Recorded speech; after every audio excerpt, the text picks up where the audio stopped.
Saudi আরবে শরীর খারাপের বাহানা দিয়ে সিক লিভ নিলে জেল জরিমানা হতে পারে। শরীর খারাপের বাহানা দিয়ে অফিস থেকে অনেকেই ছুটি নিয়ে থাকেন, তবে এবার সে অসুস্থতার কারণে নেওয়া ছুটির উপর কড়াকড়ি আরোপ করেছে সৌদি আরব। সৌদি আরবে ভুয়া অসুস্থতার কথা বলে ছুটির আবেদন করা বা জমা দেয়া ফৌজদারি অপরাধ বলে গণ্য করা হবে। এই কাজের প্রমাণ পেলে 1 বছর পর্যন্ত কারাদণ্ড ভোগ হতে পারে এবং পাশাপাশি 1 লাখ সৌদি রিয়াল জরিমানা হতে পারে। সম্প্রতি এক বিবৃতিতে এই সিদ্ধান্ত জানিয়েছে দেশটির স্বাস্থ্য মন্ত্রণালয়।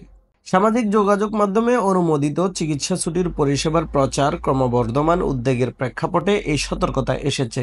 মন্ত্রণালয় জনগণকে এই ধরনের প্ল্যাটফর্ম থেকে বিরত থাকার আহ্বান জানিয়েছে। এই কাজ অবৈধ এবং আইনি কার্যক্রমের আওতাভুক্ত বলে উল্লেখ করেছে। স্বাস্থ্য মন্ত্রণালয় এক বিবৃতিতে জানিয়েছে, শুধুমাত্র সেহাতি প্ল্যাটফর্মের মাধ্যমে কর্মক্ষেত্রের অসুস্থতাজনিত ছুটির প্রতিবেদন ইস্যু করার অনুমোদন দেওয়া হয়েছে। অন্যান্য যে কোনো উপায়ে প্রাপ্ত প্রতিবেদন অবৈধ বলে গণ্য হবে এবং আইনি পদক্ষেপের সম্মুখীন হতে পারে। সেহাতি প্ল্যাটফর্ম সৌদি আরবের সমন্বিত স্বাস্থ্যসেবা সহজীকরণ করার জন্য বিস্তৃত স্বাস্থ্য তথ্য এবং পরিষেবা সরবরাহ করে। পাশাপাশি চিকিৎসা ছুটির পরিষেবার অপব্যবহার রোধ করতে স্বাস্থ্য কর্তৃপক্ষ একটি ডিজিটাল নজরদারি ব্যবস্থা চালু করেছে। এর মাধ্যমে রোগীদের স্বাস্থ্য রেকর্ডের সঙ্গে চিকিৎসা ছুটির প্রতিবেদনগুলো ক্রস চেক করা হবে।